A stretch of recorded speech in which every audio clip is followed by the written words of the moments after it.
ಪೀರನವಾಡಿ ಮನೆಯೊಂದರಲ್ಲಿ ಅಕ್ರಮವಾಗಿ ಸಂಗ್ರಹಿಸಿಟ್ಟಿದ್ದ ಅನ್ನಭಾಗ್ಯದ ಅಕ್ಕಿ ಪತ್ತೆಯಾಗಿದೆ.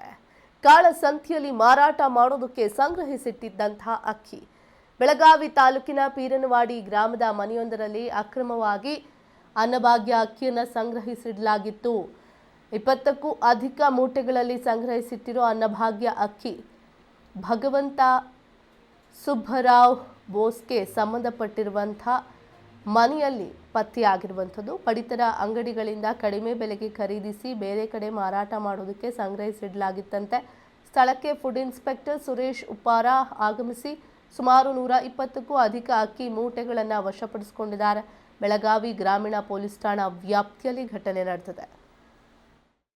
ನಮ್ಮ ಆಹಾರ ಇಲಾಖೆಯ ಪಡಿತರ ಅಕ್ಕಿಯ ಅಕ್ರಮ ದಾಸ್ತಾನು ಅಂತ ಇದೆ ಅಂತ ಸರ್ ನಮ್ಗೆ ಮಾಹಿತಿ ಬಂದ ಪ್ರಕಾರ ಸದರಿ ಪೀರನವಾಡಿ ಗ್ರಾಮದ ಇಲ್ಲಿ ಒಂದು ಮನೆ ಹತ್ತಿರ ಬಂದಾಗ ಸದರಿ ನಮ್ಮ ಪಡಿತರ ಅಕ್ಕಿ ದಾಸ್ತಾನಾಗಿದ್ದು ಕಂಡು ಬಂದಿತ್ತು. ಸದರಿ ಅಕ್ಕಿಯನ್ನು ಈಗಾಗಲೇ ಪರಿಶೀಲನೆ ಮಾಡಿ ನಮ್ಮ ಆಹಾರ ಇಲಾಖೆಯ ಕಾನೂನು ರೀತಿಯ ಪ್ರಕಾರ ಪೊಲೀಸ್ ಕಂಪ್ಲೇಂಟ್ ಮಾಡಿ FIR ಮಾಡಿ ಈ ಅಕ್ಕಿಯನ್ನು ನಮ್ಮ ಕಬ್ಜಾವನ್ನು ತಗೊಂಡು ಸದರಿ ಕಬ್ಜಾ ಆದ ಎಲ್ಲ ಪ್ರೊಸೆಸ್ ಮುಗಿದ ಬಳಿಕ ಅದೇನು ನ್ಯಾಯಾಲಯದ ಏನು ಕೇಸ್ ನಡೀತಿದೆ ಅದ್ರ ಪ್ರಕಾರ ನಾವು ಪ್ರೊಸೆಸ್ ಮಾಡಿ ಮುಂದಿನ ಕ್ರಮ ತಗೋತೀವಿ.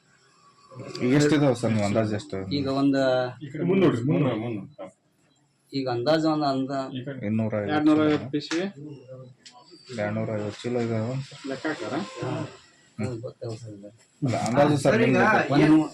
100-150 ಚೀಲ ನಮ್ಗೆ ಕಂಡು ಬಂದೈತಿ. ಅದು ನಾವು ಈಗ ವಶಪಡಿಸ್ಕೊಂಡೇವೆ ಸರ್. ವಶಪಡಿಸ್ಕೊಂಡು ಕಾನೂನು ಪ್ರಕಾರ ಅವ್ರ ಮೇಲೆ ಕ್ರಮ ತಗೊಳ್ಳುವಂಥ ವ್ಯವಸ್ಥೆ ನಾವು ಮಾಡ್ತೀವಿ. ನಾನು ಜಾಂಬೋಟಿಗೆ ಹೊಂಟಿದ್ದೆ. ನನಗೊಬ್ರು ಫೋನ್ ಮಾಡಿದ್ರು, ಏನಂತಾರೆ ಇಲ್ಲೊಂದು ರೇಷನ್ ಅಕ್ಕಿ ಮೊದಲಿಂದ ಮಾರ್ತಿದ್ದಾರೆ ಅಂತ. ಈಗ ಅಂದ್ರೆ ಲಾಸ್ಟ್ ಟೈಮ್ 7 ತಿಂಗಳ ಹಿಂದೆ ವಾರ್ನಿಂಗ್ ಕೊಟ್ಟಿದ್ದಾರೆ ಇವರಿಗೆ. ಅಂದ್ರೆ ಲಾಸ್ಟ್ ಟೈಮ್ ಹುಂಚಾಂಟೆಲಿ ಅವ್ರು ಗುಡಾವಣೆ ಮಾಡಿದ್ದಾರೆ. ಅಲ್ಲಿ ಲಾಸ್ಟ್ ಟೈಮ್ ಅವ್ರು ವಾರ್ನಿಂಗ್ ಕೊಟ್ಟು ಅವ್ರು ಸಂಬಂಧಪಟ್ಟ ಇಲಾಖೆ ಕರೆಸಿ ಅವ್ರನ್ನೆಲ್ಲ